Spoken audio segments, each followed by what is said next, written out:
اگر اللہ اس کی توفیق عطا فرمائے تو بہت بڑی سعادت کی بات ہے۔ حضرت مالک بن دینار رضی اللہ المولا تبارک و تعالی عنہ جلیل القدر تابعی،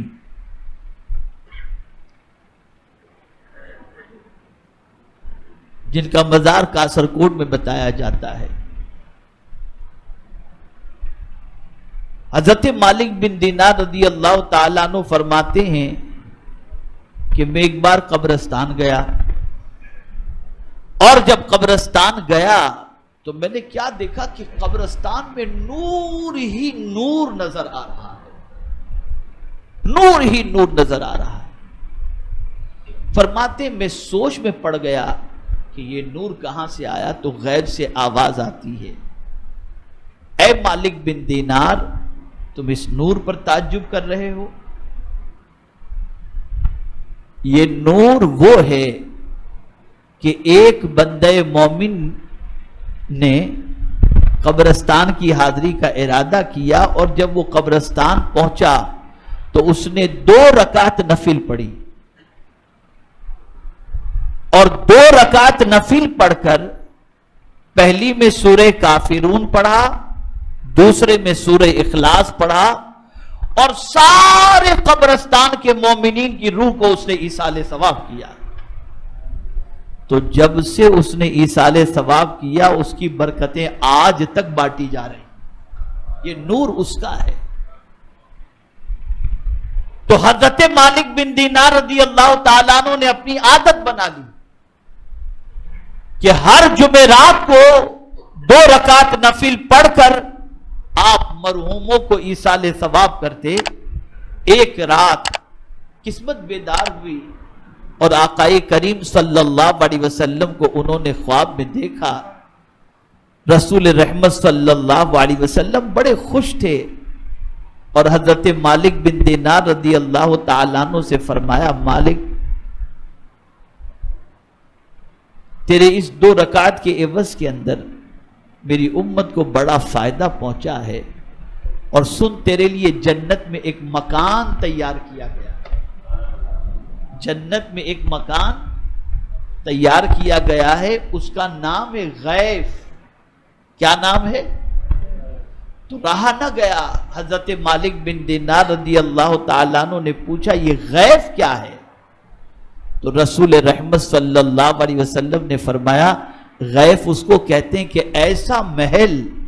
کہ جنتی بھی اس محل کی طرف جھانکتے ہوں گے کہ یہ کیسا محل ہے، تیرے لیے وہ تیار کیا گیا ہے۔ پتہ یہ چلا اگر کوئی شخص حضور صلی اللہ علیہ وسلم کی امت کے ایصال ثواب کے لیے 2 رکعت نفل، پہلی میں سورہ کافرون اور دوسرے میں سورہ اخلاص پڑھ کر ایصال ثواب کرتا ہے، تو اللہ تعالیٰ اس مرنے والے کو مرنے کے بعد جنت میں محل بھی عطا فرمائے گا، اور سورہ اخلاص کی برکت سے اور نماز کی برکت سے پروردگار جل جلالہ قبر والوں پر انوار و تجلیات کی بارش بھی فرمائے گا۔ اور یہ یاد رکھیں میرے پیارے آقا صلی اللہ تعالی علیہ وسلم کے پیارے دیوانوں، پہلی بات کی طرف میں آ جاتا ہوں کہ ہر نماز کے بعد اپنے ماں باپ کے لیے مغفرت کی دعائیں کریں، مومنین کے لیے مغفرت کی دعا کریں، کہ جس طریقے سے سمندر کے اندر جہاز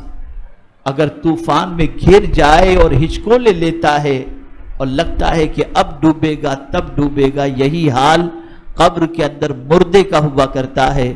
اور وہ انتظار کرتا ہے کوئی میری مغفرت کی دعا کرے تاکہ اللہ تعالیٰ میرے لیے آسانیاں پیدا فرمائے۔ اور جب کوئی رشتہ دار یا کوئی مومن کسی کے لیے مغفرت کی دعا کرے یا اولاد ماں باپ کے لیے مغفرت کی دعا کرے تو اللہ تعالیٰ اسے قبر کے اندر راحت عطا فرماتا ہے، اور پروردگار جل جلالہ اسے بخشش کا مزدۂ جاں فضا عطا فرما کر پروردگار جل جلالہ اسے جنت کا حقدار فرما دیتا ہے۔ تو آپ قبرستان جائیں تو قبرستان میں چلتے چلتے درود پڑھا کریں، چلتے چلتے